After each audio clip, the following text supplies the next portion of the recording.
سب کے ہاتھوں میں نامہ اعمال دیے جائیں گے،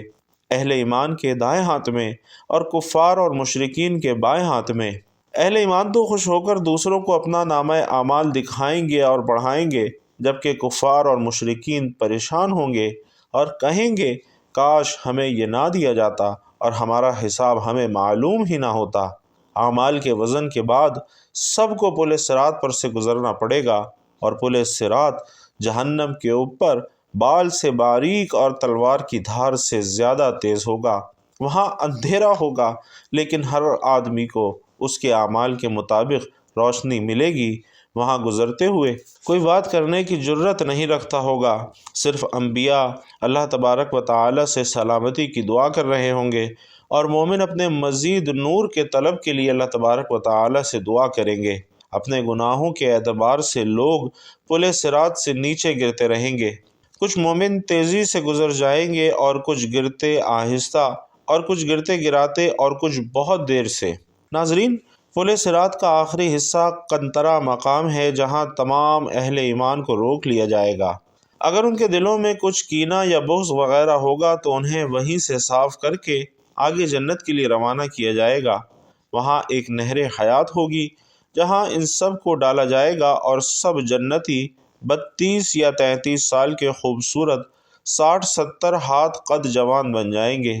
50,000 سال کا لمبا ہولناکیوں سے بھرا ہوا دن چند خوش نصیبوں کو ذلت اور رسوائی سے محفوظ رکھے گا اور عزت بخشے گا۔ نیک اعمال کرنے والوں کو اللہ تبارک و تعالی اس دن کی ہولناکیوں، ذلت اور رسوائی سے محفوظ فرمائیں گے۔ ارشاد باری تعالی ہے کہ جو شخص نیکی لے کر آئے گا تو اس کے لیے اس سے بہتر بدلہ تیار ہے، اور ایسے لوگ اس روز گھبراہٹ سے محفوظ رہیں گے۔ مسلمانوں کو اور مومنین کو اللہ پر ایمان رکھنے والوں کے لیے 50,000 سال کا یہ دن چند گھنٹوں کا معلوم ہوگا، بلکہ عصر سے مغرب کے درمیانی وقت کے برابر لگے گا۔ وہ اس میں حوض کوثر سے پانی پئیں گے اور ہر طرح کی پریشانی سے محفوظ رہیں گے۔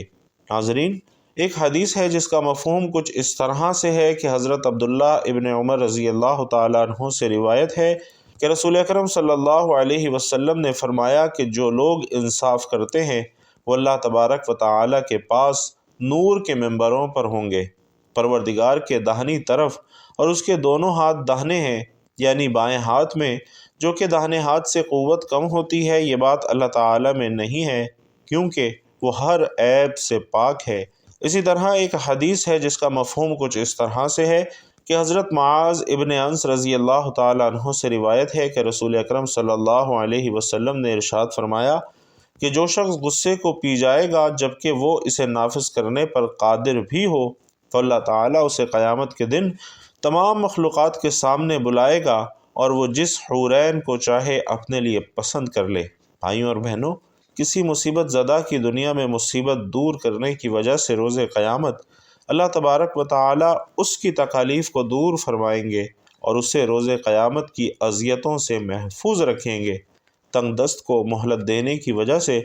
روز قیامت اللہ تبارک و تعالیٰ اس کے لیے آسانیاں پیدا فرمائیں گے، اور لوگوں کے عیبوں پر پردہ ڈالنے والے کے عیبوں پر میدان حشر میں اللہ رب العزت پردہ ڈالے گا۔ اسی طرح ایک حدیث کا مفہوم کچھ اس طرح سے ہے کہ حضرت سیدنا ابو ہریرہ رضی اللہ تعالیٰ عنہ سے روایت ہے کہ رسول اکرم صلی اللہ علیہ وسلم نے فرمایا کہ جس نے کسی مومن سے دنیا کی تکلیفوں میں سے کوئی تکلیف دور کی تو اللہ تعالیٰ اس کی قیامت کی تکلیفوں میں سے کوئی بڑی تکلیف دور فرمائے گا، اور جس نے کسی تنگ دست پر آسانی کی اللہ تعالیٰ اس پر دنیا اور آخرت میں آسانی فرمائے گا، اور جس نے کسی مسلمان کی پردہ پوشی کی تو اللہ تعالیٰ دنیا اور آخرت میں اس کی پردہ پوشی فرمائے گا۔ بھائیوں اور بہنوں، اللہ رب العزت بندے کی مدد میں لگا رہتا ہے جب تک وہ بندہ اپنے بھائی کی مدد میں لگا رہتا ہے، اور نبی کریم صلی اللہ علیہ وسلم کی ایک حدیث کا مفہوم ہے کہ جو شخص مال و دولت کے ذریعے سے دوسروں کی مدد نہ کر پائے، یعنی یا تو اس کے پاس مال و دولت کم ہو یا پھر اس کی طبیعت میں کنجوسی ہو، تو اسے چاہیے کہ وہ اللہ کے ذکر کی کثرت کیا کرے۔ محترم ناظرین، درود و سلام نہ صرف نبی پاک صلی اللہ علیہ وسلم کی محبت اور عزت کا اظہار ہے، بلکہ یہ اللہ سبحانہ و تعالیٰ کی رضا، گناہوں کی معافی اور دنیا اور آخرت میں فلاح کا ذریعہ بھی ہے۔ درود پاک نبی کریم صلی اللہ علیہ وسلم کا پسندیدہ کلام ہے، اور اگر کوئی شخص عصر کی نماز کے بعد درود پاک کی ایک تسبیح پڑھتا ہے، یعنی 100 مرتبہ روزانہ عصر کی نماز کے بعد پڑھتا ہے، تو اس کی دعاؤں کی قبولیت کے حوالے سے بھی فضائل ملتے ہیں۔ نبی کریم صلی اللہ علیہ وسلم نے فرمایا کہ جو شخص مجھ پر درود بھیجے، اللہ رب العزت اس کے گناہوں کو معاف کر دیتا ہے اور اس کی دعاؤں کو قبول کر لیتا ہے۔ اسی طرح درود پاک پڑھنے سے اللہ کی رضا حاصل ہوتی ہے اور اللہ تعالیٰ کے ساتھ تعلق مضبوط ہوتا ہے۔ حضرت ابو ہریرہ رضی اللہ تعالیٰ عنہ سے روایت ہے کہ نبی کریم صلی اللہ علیہ وسلم نے فرمایا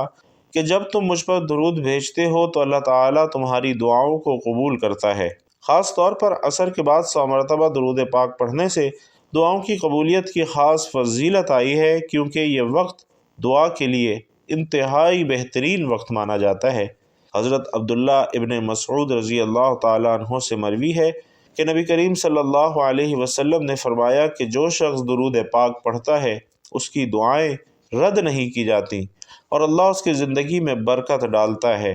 یعنی جو شخص یہ چاہتا ہے کہ اس کے رزق میں، مال و دولت میں، آل اولاد میں، گھر کے تمام معاملات میں، اور سب سے بڑھ کر اس کی زندگی میں اور اس کی عمر میں برکت ہو، اس کی عمر بڑھ جائے، اس کی عمر دراز ہو جائے، نہ صرف عمر دراز ہو بلکہ اس کی زندگی میں، اس کی لمبی عمر میں اللہ کی بے پناہ برکتیں بھی شامل حال ہو جائیں، یعنی اس کے ہر کام میں اللہ تعالیٰ کی رحمتیں اور برکتیں شامل ہو جائیں، بیماریوں سے، مصیبتوں سے، شیاطین سے اور ہر طرح کی مشکلات سے اسے آسانی میسر آ جائے، تو اسے چاہیے کہ نبی کریم صلی اللہ علیہ وسلم کا یہ لاڈلا درود پاک ہر روز عصر کی نماز کے بعد ضرور پڑھ لیا کرے۔ انشاءاللہ اپنی زندگی کے تمام معاملات میں خیر و برکات وہ خود اپنی آنکھوں سے برستی ہوئی دیکھے گا۔ ناظرین، یہ ایک ایمان افروز واقعہ بھی سماعت فرمائیے کہ ایک روز ابو جہل اور چند کافر ایک جگہ پر بیٹھے تھے۔ ایک سائل نے آ کر سوال کیا تو انہوں نے سائل سے تمسخر کے طور پر کہا کہ تم حرم میں چلے جاؤ، وہاں حضرت علی بیٹھے ہیں، وہ تم کو بہت سا مال دیں گے کیونکہ وہ بڑے سخی ہیں۔ سائل یہ سن کر حضرت علی رضی اللہ تعالیٰ عنہ کے پاس چلا آیا اور کہا کہ اللہ کے نام پر مجھے کچھ ضرور مرحمت فرمائیے کیونکہ میں انتہائی تنگ دست ہوں۔ ناظرین، اس وقت آپ رضی اللہ تعالیٰ عنہ کے پاس بھی بظاہر کوئی چیز نہ تھی جو کہ سائل کو دیتے، لیکن اپنی فراست سے یہ جان گئے کہ کافروں نے تمسخر کے لیے اسے بھیجا ہے۔ آپ رضی اللہ تعالیٰ عنہ نے 10 بار نبی کریم صلی اللہ علیہ وسلم کا یہ لاڈلا درود پاک، اور ایک روایت میں ہے کہ 3 بار یہ درود پاک پڑھ کر سائل کے ہاتھ پر پھونک ماری اور فرمایا کہ ہتھیلی کو بند کر لے اور کافروں کے سامنے جا کر اسے کھولنا۔ جب سائل کافروں کے پاس آیا تو انہوں نے پوچھا کہ تجھے علی نے کیا دیا ہے؟ اس نے مٹھی کھولی تو وہ سونے کے دیناروں سے بھری ہوئی تھی، اور ناظرین، یہ دیکھ کر وہاں بیٹھے کئی کافر مسلمان ہو گئے، جبکہ ایک روایت کے مطابق اس کی مٹھی میں ایک قیمتی گوہر آ گیا تھا۔ اسی طرح حضرت جابر بن عبداللہ رضی اللہ تعالیٰ عنہ سے مروی ہے کہ حضور اکرم صلی اللہ علیہ وسلم نے فرمایا کہ روزانہ جو شخص مجھ پر 100 مرتبہ درود پڑھے گا، اللہ رب العزت اس کی 100 حاجتیں پوری فرمائے گا، اس میں 70 آخرت کی حاجتیں ہیں اور 30 دنیا کی حاجتیں ہیں۔ اور ایک روایت میں ہے کہ حضرت سفیان ثوری رحمۃ اللہ علیہ نے دوران طواف ایک شخص کو دیکھا جو کہ ہر قدم پر درود پاک پڑھتا تھا۔ حضرت سفیان رحمۃ اللہ علیہ نے اس سے کہا کہ کیا بات ہے کہ تو نے تسبیح و تحلیل کو چھوڑ دیا ہے اور اس کی جگہ پر نبی اکرم صلی اللہ علیہ وسلم پر درود بھیجتا ہے؟ کیا تیرے پاس اس کی کوئی دلیل موجود ہے؟ اس نے کہا کہ اللہ تجھے معاف کرے، تو ہے کون؟ انہوں نے کہا کہ میں سفیان ثوری ہوں۔ اس شخص نے کہا کہ اگر آپ پہلے زمانے میں خاص شخصیت نہ ہوتے تو میں اپنے حال کی خبر آپ کو نہ دیتا۔ اس نے بیان کیا کہ میں اور میرا والد حج بیت اللہ کے لیے اکٹھے نکلے تھے۔ مجھے یہاں تک کہ منزلیں طے کرتے ہوئے ایک جگہ میرا والد بیمار ہو کر فوت ہو گیا اور اس کا چہرہ سیاہ اور آنکھیں نیلی ہو گئیں اور اس کا پیٹ پھول گیا۔ اس کا یہ حال دیکھ کر میں رونے لگا اور انا للہ و انا الیہ راجعون پڑھا۔ میرا باپ سفر کی زمین میں ایسی موت مرا، پھر میں نے چادر کو کھینچ کر اس کے چہرے کو ڈھانپ دیا۔ اس کے بعد مجھ پر نیند کا غلبہ ہوا تو میں سو گیا اور بحالت خواب میں یکایک کیا دیکھتا ہوں کہ ایک شخص جس سے زیادہ خوبصورت چہرہ اور نہایت پاکیزہ لباس اور عمدہ خوشبو میں نے نہیں دیکھی تھی، میرے باپ کے نزدیک ہوا۔ پھر اس شخص نے چادر کو میرے باپ کے چہرے سے ہٹایا اور اس کے چہرے پر ہاتھ پھیرا، جس وجہ سے میرے باپ کا چہرہ دودھ سے زیادہ سفید ہو گیا۔ پھر اس کے پیٹ پر ہاتھ پھیرا تو پیٹ پہلی حالت میں آ گیا۔